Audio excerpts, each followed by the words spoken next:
Este domingo, dia 6 de dezembro, o destaque do programa Ser Igreja vai para a solenidade da Imaculada Conceição, que será celebrada já no próximo dia 8 de dezembro. Esta solenidade é dos momentos mais marcantes na Arquidiocese de Évora, pois celebramos neste dia a festa da nossa padroeira principal, que é também padroeira de Portugal, Nossa Senhora da Conceição. Os momentos altos da celebração desta solenidade acontecem no Santuário de Nossa Senhora da Conceição, em Vila Viçosa, mas também acontecem um pouco por toda a Diocese, assim como na Catedral de Évora. Para nos falar um pouco sobre esta solenidade e a sua importância, conversamos hoje com o Cônego Mário Tavares de Oliveira, diretor do Departamento Diocesano da Pastoral da Cultura e Bens Culturais e também professor do Instituto Superior de Teologia de Évora. Bom dia, Sr. Cônego Mário, muito obrigado por ter aceito o nosso... Pedro, bom dia a todos os nossos ouvintes. É sempre um gosto muito grande estar em comunhão e em contacto através destes meios com quem nos escuta e nos vê. Hoje também com a imagem, estamos agora já a fazer esta experiência, porque assim os tempos nos exigem. Muito obrigado também por ter aceito esse desafio. Sr. Cônego Mário, esta solenidade da Imaculada Conceição é uma das mais importantes, não é? Na nossa Diocese e também a nível nacional, não é? Bom, é uma grande solenidade na Igreja, é um dos dogmas, digamos assim, mais modernos, porque foi definida só em 1854, não assim tão longínquamente, e é de facto no calendário da vida da Igreja e da sua liturgia, no contexto do ano litúrgico, uma solenidade de grande referência, sem dúvida, para nós, com o acréscimo daquilo que são momentos altos da nossa história, como é a proclamação de Nossa Senhora da Conceição de Vila Viçosa como padroeira de Portugal pelo rei Dom João IV, no longínquo ano de 1646, no dia 25 de março. Para nós, para além do mais, é um revisitar a memória. Estas datas, estes acontecimentos da história podem ser olhados, por um lado, como quase uma arqueologia das coisas passadas, enfim, para ficar nos livros, nos registros do tempo. Mas para nós cristãos, eu diria até em particular para os portugueses, mas para nós particularmente católicos e que vivem intensamente os mistérios da fé, é uma ocasião de revisitar a memória e de torná-la presente, de fazer de algum modo um memorial das coisas do passado que justificam hoje também as opções do presente. E faz-nos sempre bem quando revisitamos a memória numa perspectiva de renovação interior, de renovação do presente e perspectiva do futuro. Poderemos então compreender que não tem futuro quem não tem passado. E quando visitamos o nosso passado e percebemos o trilho, digamos assim, o rasto de gestos que nos elevam, é uma sabedoria também de povo sermos fiéis a esse rasto, a esse trilho, digamos assim, que nos consolida e nos dá uma alma, porque Portugal tem um povo com alma, claramente há uma alma lusitana, há uma alma portuguesa, e essa é muito amassada da nossa relação e das nossas alianças com Maria ao longo da nossa história. O dia 8 de dezembro é, portanto, uma solenidade grande em toda a Igreja, mas para nós tem este acréscimo de revisitar a nossa memória para nos deixarmos iluminar no presente e abrir clareiras e perspectivas para o futuro. Este ano, este 8 de dezembro, será diferente como tudo o que tem acontecido, mas ainda assim é importante marcarmos estas solenidades e estas datas, como dizia, da nossa identidade. Sem Entendo dúvida. também isso, não é? Porque já se começa às vezes a falar um pouco e erradamente, não é? Que não há Natal este ano, não é? Estamos agora no Advento a preparar essa grande festa também da nossa fé e às vezes este tempo assim Sim. confusos perturba-nos e começam a surgir estas ideias. Não há Natal. Há Natal, claro que há Natal. E há 8 de dezembro também, não é?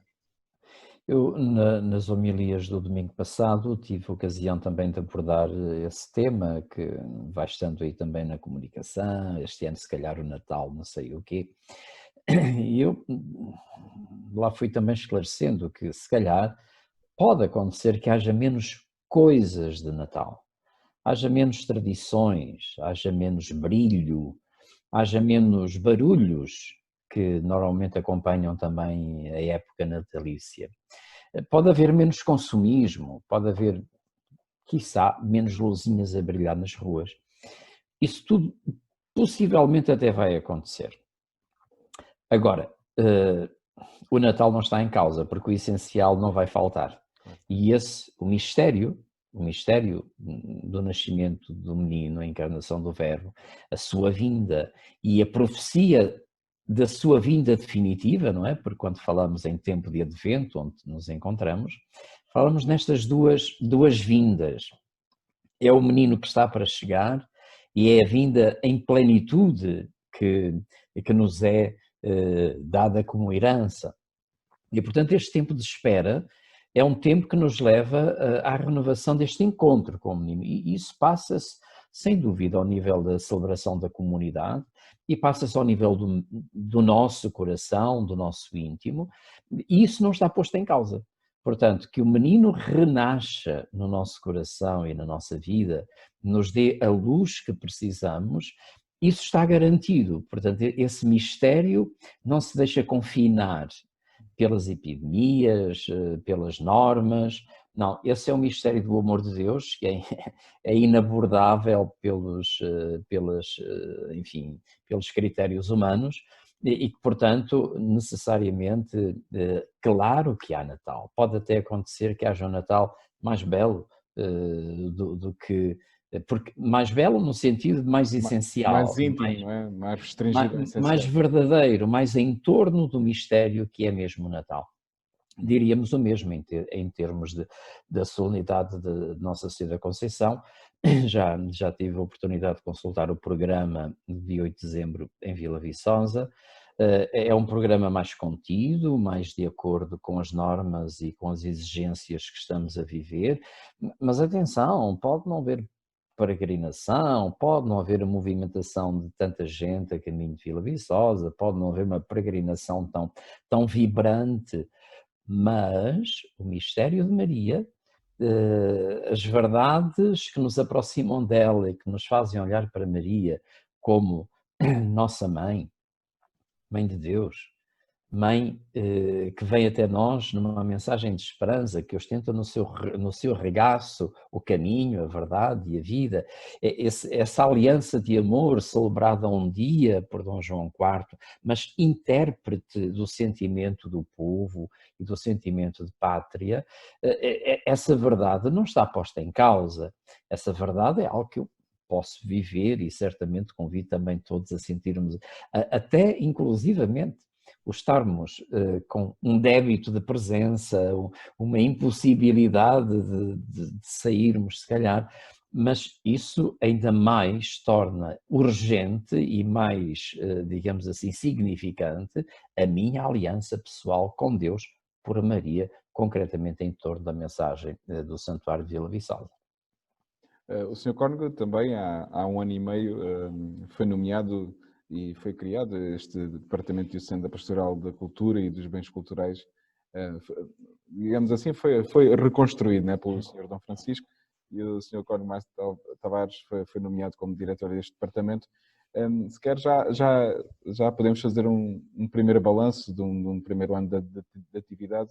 Sei que há já alguns projetos e algumas iniciativas muito importantes a decorrer. Assim, sim, esse é um campo muito importante na vida da Igreja hoje.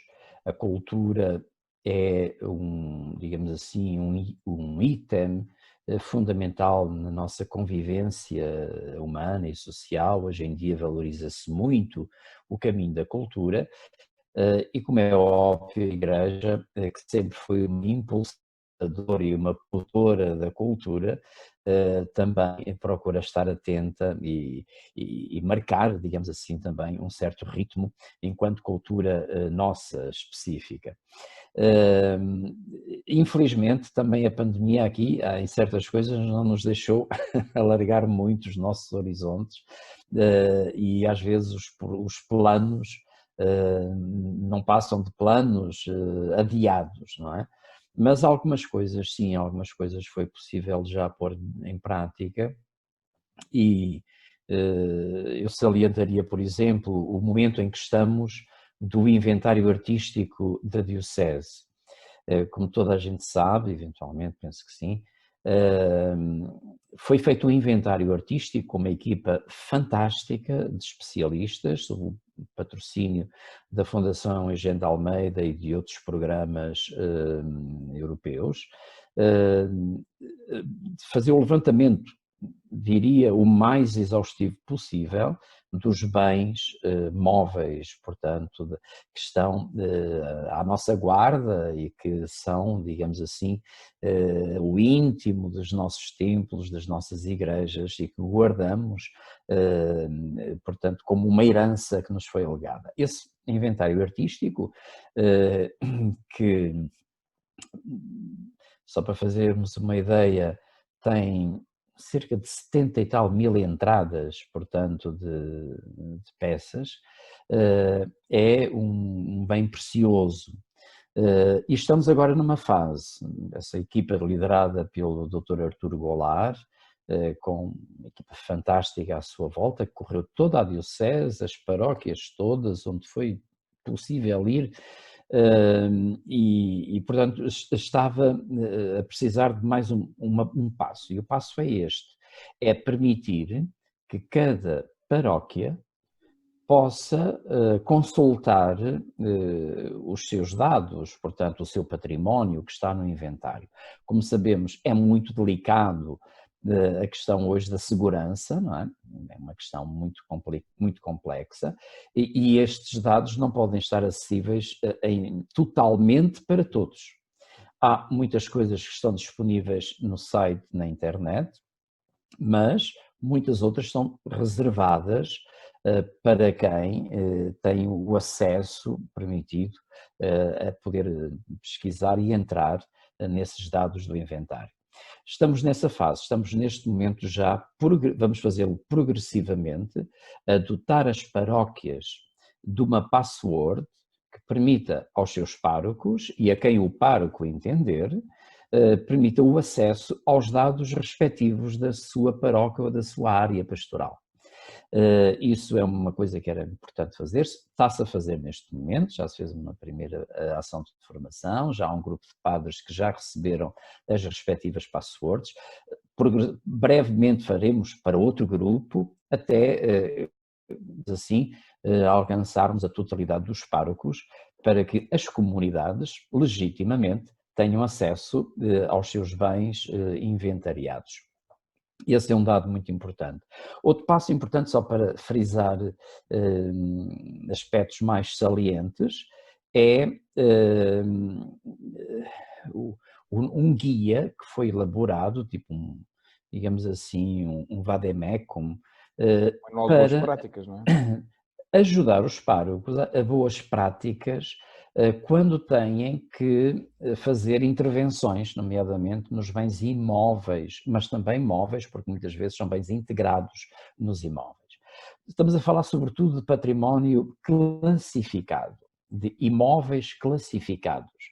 E um pároco que precise de fazer uma intervenção num imóvel, entenda-se, uma igreja, um templo, uma capela, ou então algum bem móvel mesmo, portanto, não o pode fazer de qualquer maneira, tem que proceder, tem que ter uma série de procedimentos e de práticas que estão consignadas nas leis da República Portuguesa e, portanto, há uma série de passos que é preciso realizar para permitir uma boa intervenção e, digamos assim, uma corresponsabilidade de todos os que estão implicados com aquela, digamos assim, aquele bem, porque se é um monumento nacional, se é interesse, um edifício de interesse público, o Estado necessariamente tem uma palavra normativa a dizer.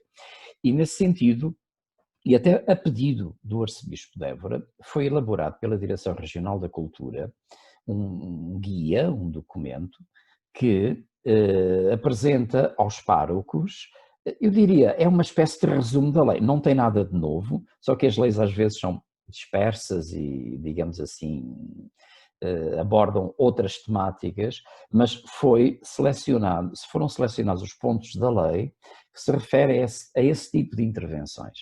E para que os párocos possam ter um documento, digamos assim, de fácil consulta, e que, querendo fazer uma intervenção numa igreja, num altar, num bem integrado, possam ter acesso à informação sobre o que é que têm que fazer, para não partirem espontaneamente, muitas vezes na base da boa vontade e de querer resolver os problemas, mas quando se trata de bens imóveis classificados ou integrados dentro dos classificados, as coisas exige-se que haja uma série de procedimentos.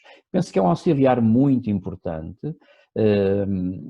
Sei que a Direção Regional da Cultura quer estender esse mesmo guia a todas as dioceses que fazem parte da região de cultura do Sul, como é o caso da Diocese de Beja, da Diocese de Porto Alegre, e portanto, para que seja, digamos assim, um documento que sirva de modelo para intervenções e na relação da Direção Regional da Cultura e das próprias dioceses. Esperemos que seja um instrumento útil, porque às vezes, mesmo sem, volto a dizer, sem má intenção, pelo contrário, com muito boas intenções, podem-se fazer atropelos e podem-se não dar os passos corretos para recuperarmos condignamente e como deve ser os bens que estejam em questão. Por isso penso que é uma coisa que nos deve motivar também, um documento que, sem dúvida nenhuma, pode ser um precioso auxiliar no relacionamento dos párocos, da Diocese e da Direção Regional da Cultura nas intervenções do património imóvel ou móvel integrado. Sr. Cónigo Mário, certamente vamos marcar mais encontros também por estas vias e com outras novidades, porque também já havia uma dinâmica de apresentação de livros que agora teve de ser um pouco sequer cancelada por estas claramente, questões, claramente. mas certamente neste mundo da cultura vamos voltar a marcar encontros. Muito obrigado. Muito bem, muito obrigado pela oportunidade e desejo a todos um santo advento, um caminho de advento, este tempo que é tão peninsular. As origens do advento estão muito por aqui, pela Gália, pela França e pela Península Ibérica. O tempo do advento é um tempo muito nosso, que depois a Igreja associou para a Igreja toda. Este tempo que fala tanto, o mistério do Natal, que é tão caro aos portugueses, e a espiritualidade primeira nossa era em torno dos mistérios da maternidade de Maria. Só mais tarde, por ocasião da independência, é que passámos aos mistérios, digamos assim, dos privilégios da Assunção. Mas nós começamos por nos concentrar no mistério da maternidade, no mistério do nascimento do menino e da maternidade da sua mãe. Que este tempo seja um tempo de luz, um tempo, por um lado, socialmente, possivelmente um pouco confinados, mas que seja um tempo de coração aberto para acolhermos o mistério, porque precisamos muito do mistério do Natal, que mais uma vez se aproxima. Muito obrigado, Sr. Cónigo, e um bom Natal e um bom Advento também para si. Um abraço Obrigado. para todos. Obrigado.